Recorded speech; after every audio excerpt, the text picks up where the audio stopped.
महाराष्ट्र लोकसेवा आयोगातर्फे घेण्यात आलेल्या महाराष्ट्र संयुक्त नागरी सेवा परीक्षेमध्ये राजपत्रित अधिकारी म्हणून निवड झाल्याबद्दल कुमारी सोनाली मोहन वनखंडे यांचं सर्वत्र कौतुक होतंय।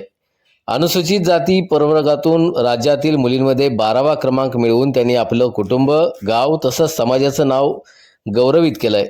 त्यांच्या या यशामागे कठोर परिश्रम, चिकाटी आणि आत्मविश्वास यांचा सुंदर संगम आहे। सोनाली वनखंडे यांनी आपल्या समर्पण, मेहनत आणि ध्येयानं आजच्या तरुणींना प्रेरणादायी उदाहरण दिलंय।